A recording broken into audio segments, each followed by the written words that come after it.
चले भाई हम सूरह यूसुफ को कंप्लीट करते हैं।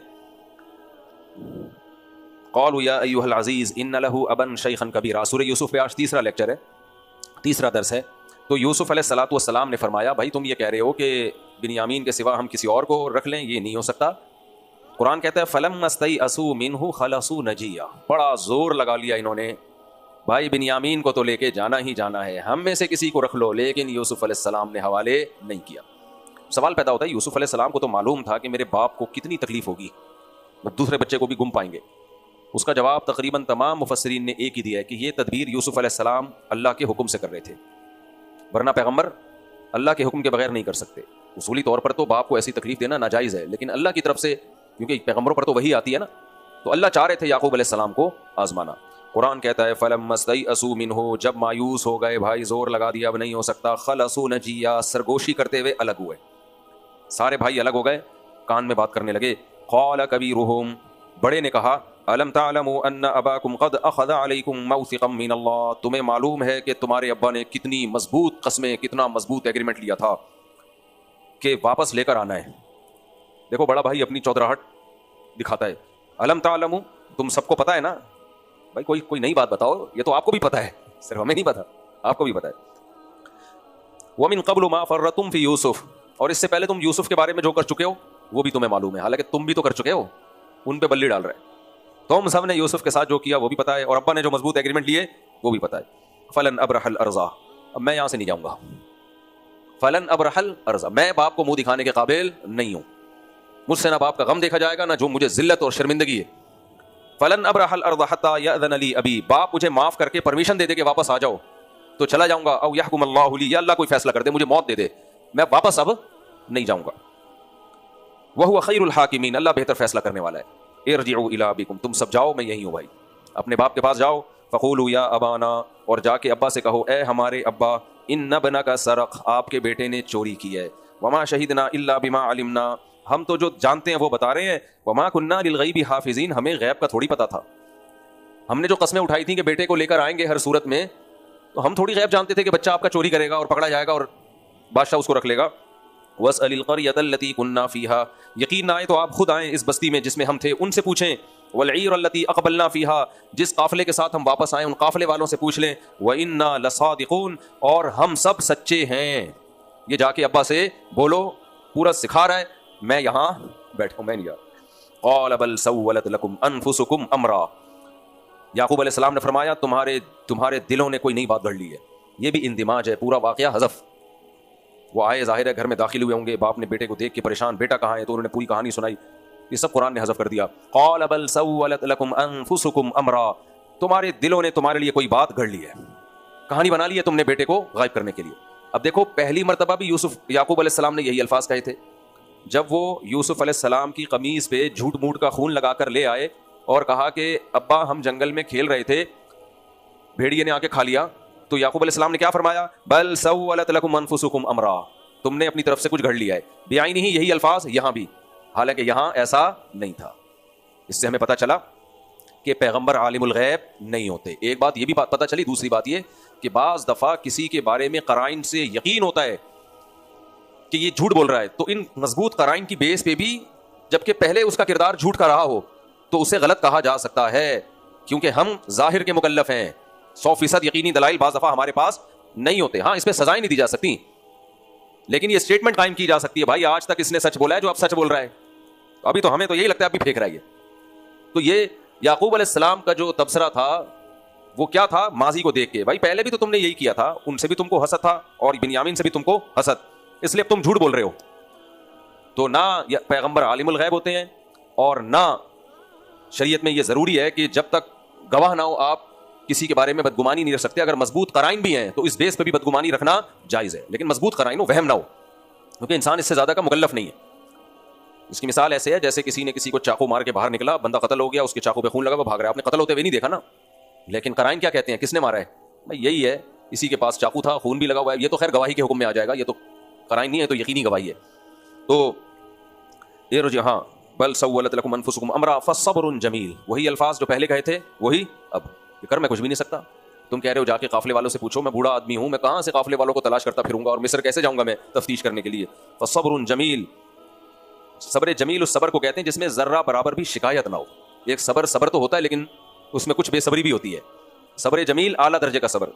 व असल्लाहु अन यातियनी बिहिम जमीआ, अल्लाह से उम्मीद है कि शायद अल्लाह दोनों को ले आए। देखो किस कदर गम था, किस कदर गम। इस पूरे वाक़ये में एक लफ्ज़ याकूब अलैहिस्सलाम की ज़बान से नाशुक्री का नहीं निकल रहा, एक लफ्ज़ नहीं निकल रहा।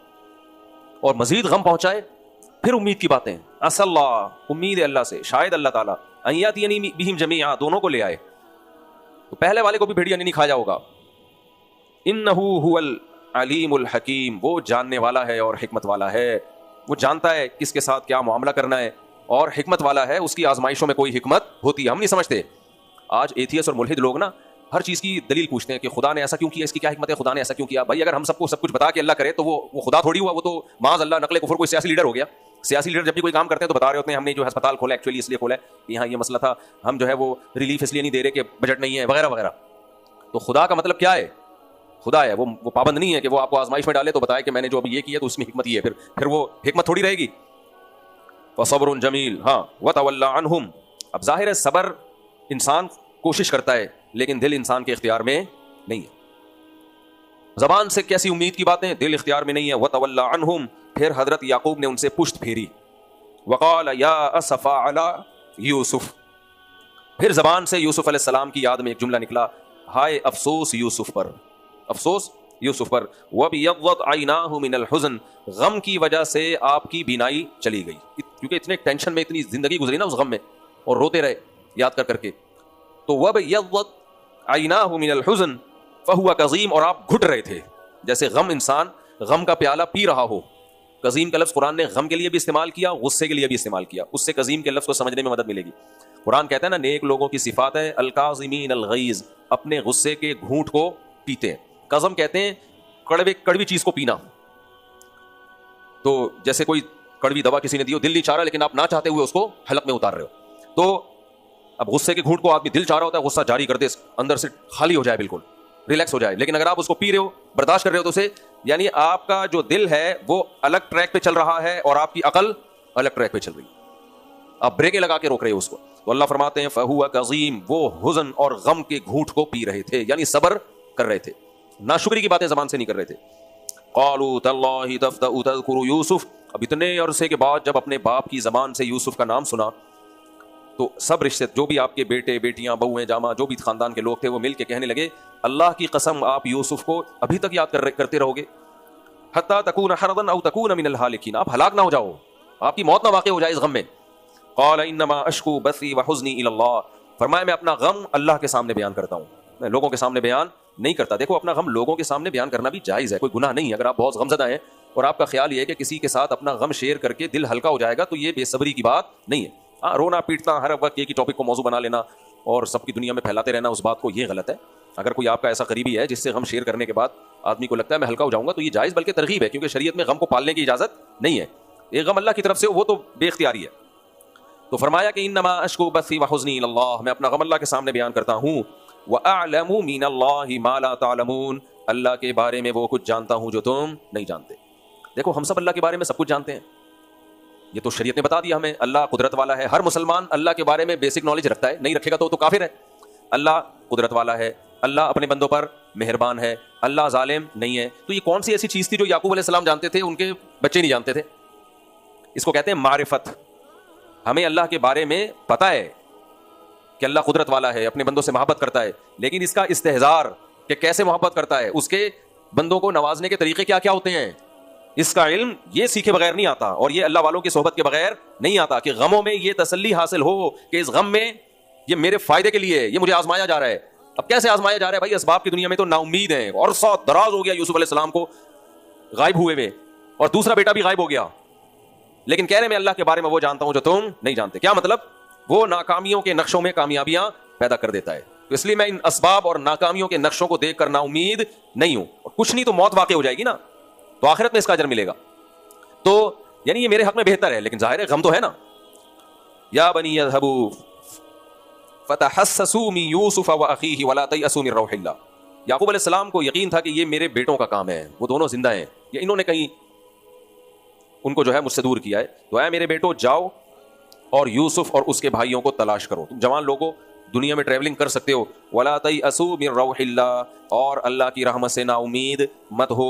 इन्नहु ला ययअसु मिन रौहिल्लाहि इल्लल कौमुल काफिरून, अल्लाह की रहमत से सिर्फ काफिर ही मायूस होता है, मुसलमान मायूस नहीं होता। आज ये हमें दुनिया में नजर आ रहा है। दुनिया में खुदकुशी का रेशो मुसलमानों में ज्यादा है या काफिरों में? बोलते क्यों नहीं?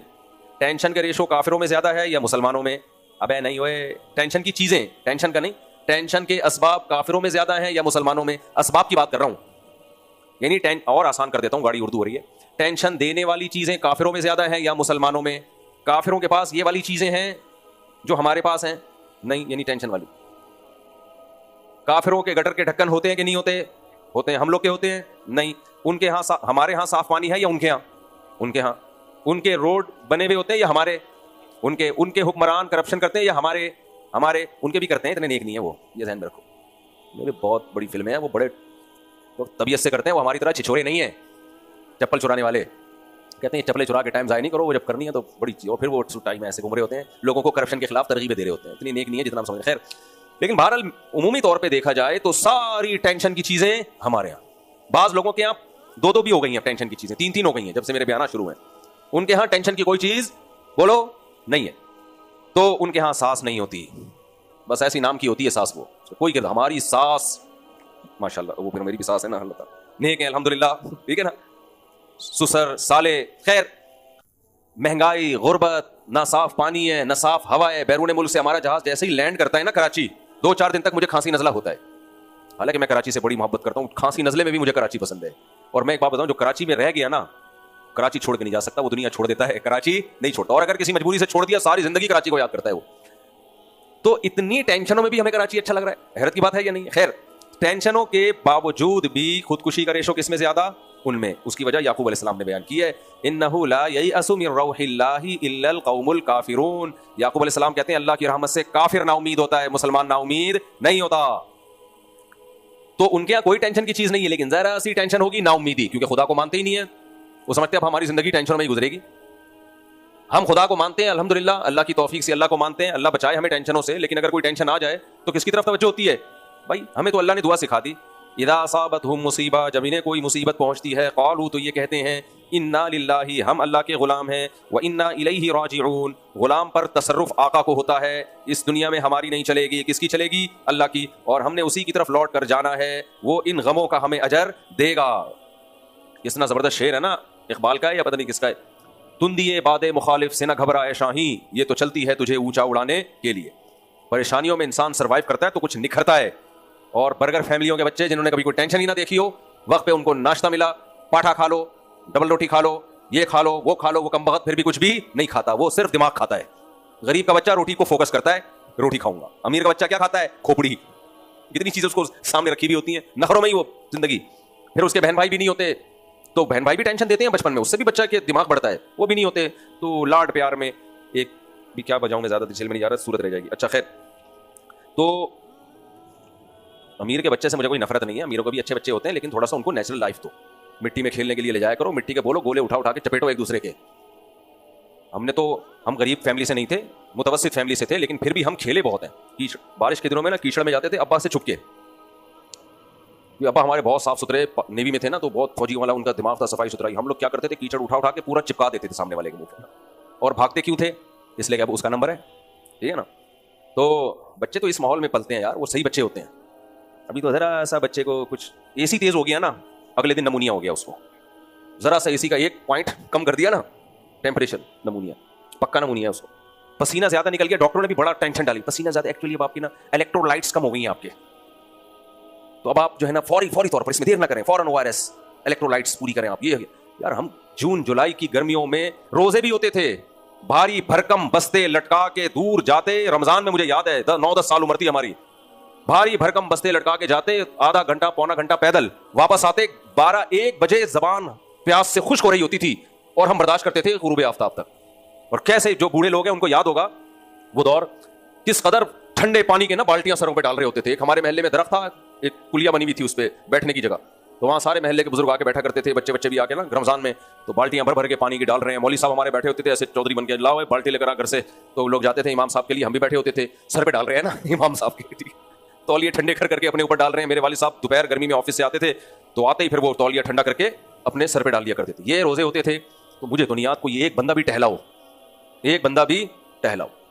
तो अब देखो क्या हाल हो गया, जरा सी गर्मी, फौरन यूट्यूब, क्या करना है इस गर्मी में, डॉक्टर बता रहे होते हैं इलेक्ट्रोलाइट्स और यूं हो गया और हीट स्ट्रोक होगा। पप्पू डॉक्टर सही कह रहा होता है, लेकिन बन क्या गए हैं, अजीब से बन गए यार। अल्लाह बचाए, ये टॉपिक नहीं है, मैं ज्यादा दाएं में चला गया। खैर, तो ला तयअसू मिन रौहिल्लाह, अल्लाह की रहमत से मायूस मत हो। अल्लाह की रहमत से कौन मायूस होता है? काफिर, मुसलमान मायूस नहीं होता। अल्लाह हमें भाई गमों से बचाए, हम बहुत नालायक हैं।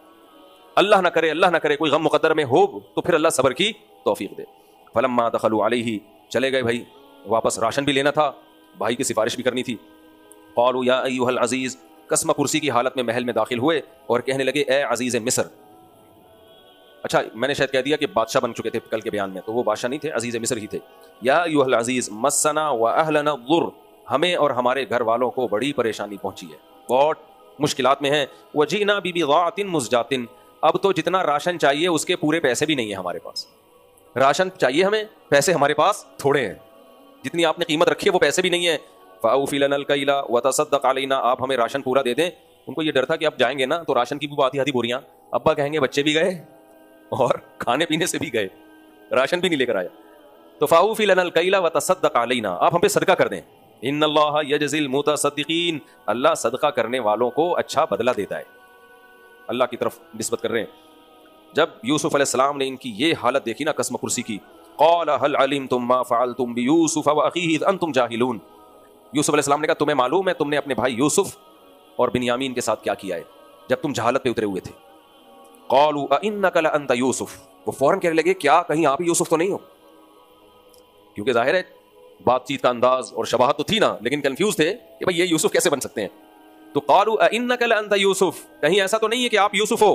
क़ाल अना यूसुफ व हादा अख़ी, यूसुफ अलैहिस्सलाम ने फरमाया हाँ मैं यूसुफ हूँ और ये मेरा भाई। क़द मन्नल्लाहु अलैना, तहकीक अल्लाह ने हम पर एहसान किया है, ये अल्लाह का इनाम है हम पर। इन्नहु मन यत्तक़ी व यस्बिर, और ये सिर्फ हम पर नहीं है, अल्लाह का कानून है, अल्लाह का ज़ाब्ता है। मन यत्तक़ी व यस्बिर, जो गुनाहों से बचता है और सब्र से काम लेता है। ये सब्र का जुमला बहुत अहम है। सब्र का क्या मतलब है? जल्दी किसी चीज को हासिल करने की कोशिश करोगे ना अल्लाह की नाफरमानी से तो मिल जाएगी, लेकिन अजाब बन के मिलेगी। बाज़ दफा अपने हुकूक छोड़ने पड़ते हैं, ख्वाहिशात को कुर्बान करना पड़ता है, जिस हालत में ठीक है भाई इसी पे राजी हैं, उसका नतीजा क्या निकलता है? फ़इन्नल्लाह ला युज़ीअु अजरल मुहसिनीन, अल्लाह ऐसे नेक लोगों के अजर को जाया नहीं करता। आज विरासत बढ़ रही होती है तो बहनों को देते हुए जान निकल रही है, भाई दे दो, दे दो आप, अल्लाह अपने खजानों से तुम्हें देगा। बड़ा भाई छोटे भाई की विरासत नहीं दे रहा, सांप बन के बैठा होता है, पहले मैं इतना कमा लूं फिर मैं इनका हिस्सा निकाल लूंगा किस्तों में। छोड़ दे यार, अल्लाह पे तवक्कुल कर, दे दे, ये है सब्र। इस वक्त रोक लो अपने आप को, कोई नाजायज काम तो दूर की बात, दौलत के हुसूल के लिए कोई नामुनासिब काम भी मत करो। आपकी दुकान खुल गई, उसी के साथ एक और ने दुकान खोल ली, अब आप उसके खिलाफ लोगों को बरगला रहे हैं, साजिशें कर रहे हैं कि यार मेरी दुकान का ऐसा ना हो बैठ जाए, ये इसकी चल पड़े। कोई बात नहीं यार, छोड़ दो उसको, आप अपना काम में लगे रहो। तो सब्र करोगे तो अल्लाह नेक लोगों के अजर को जाया नहीं करता। जब ये बात सुनी, क़ालू तल्लाहि लक़द आसरकल्लाहु अलैना, इससे पहले तो हसद था ना यूसुफ अलैहिस्सलाम से, अब कह रहे हैं अल्लाह की कसम, अल्लाह ने आपको हम पे तरजीह दी है, अल्लाह ने आपको सेलेक्ट किया है। किसी से हसद होना, उसके तारीफी कलिमात कसम उठा के कहना बहुत मुश्किल, जिससे इंसान को जेलसी हो वो तो और जलन में आ जाता है ना। जैसे शैतान आ गया था ना जलन में, जब आदम अलैहिस्सलाम को अल्लाह ने शैतान को हुक्म दिया सजदा करो, उसने कहा क्यों करूं भाई? उसको हसद हुआ कि भाई मेरे बात, जैसे कंपनियों में क्या होता है, कोई नया एम्प्लॉय आए तनख्वाह ज्यादा हो तो पुराने वाले को कहता है यार इसको तो मैं मार के कत्ल कर दूं मैं इसको। तो शैतान को जेलसी हुई किससे? आदम अलैहिस्सलाम से। तो जब अल्लाह ने शैतान को तंबीह की कि निकल जा, तो शैतान को एहसास होना चाहिए ना, क्या ख्याल है? एहसास होना चाहिए। उस वक्त शैतान को कहना चाहिए था अल्लाह मैंने सजदे से इनकार किया, तूने आदम को मिट्टी से मुझे आग से बनाया, लेकिन अब तुझे गुस्सा आ गया तो ये मैं मान लेता हूं कि तेरी नजर में आदम की फजीलत है मुझसे ज्यादा, मान लेना चाहिए था ना। तो याकूब अलैहिस्सलाम के भाइयों ने यहां मान लिया, शैतान तो नहीं माना, लेकिन याकूब अलैहिस्सलाम के भाइयों ने मान लिया, अपनी जबान से कसम उठा के करार किया था, क्योंकि अब ऑप्शन नहीं बचा भाई, इतना अल्लाह ने नवाजा है तो अल्लाह की नजर में आप बेहतर हो, तो पहले ही मान लिया, अच्छा नहीं है। हमें जब किसी से हसद होता है तो हम उसके खिलाफ जाते रहते हैं, लेकिन अल्लाह उसको तरक्कियां देता रहता है। आखिर में आके कहते हैं हाँ बंदा तो अच्छा ही ठीक ही लग रहा है, कोई साहिब इल्म महसूस सा हो रहा है, ये नेक आदमी महसूस हो रहा है, अभी भी महसूस हो रहा है। भाई जिसमें जो सलाहियत है पहले मान लो, कोई ज़हीन है मान लो यार ये बहुत ज़हीन है, किसी के पास इल्म है मान लो यार ये बहुत आलिम है, किसी के पास सेहत अच्छी है, जिम में आप जाते हो दूसरा ज्यादा ताकतवर है मान लो भाई उसकी बॉडी हमसे। हसद तो बीसियों चीजों में होता है, कोई खातून दूसरी खातून को देखें कि ये आपसे ज्यादा खूबसूरत है, मान लें भाई ये मुझसे ज्यादा, बोलो खूबसूरत है, ठीक है आंटी, आप आंटी सॉरी आंटी कह दिया, आप आंटी को आंटी कह दो ना तो सारा हुस्न खत्म हो जाता है।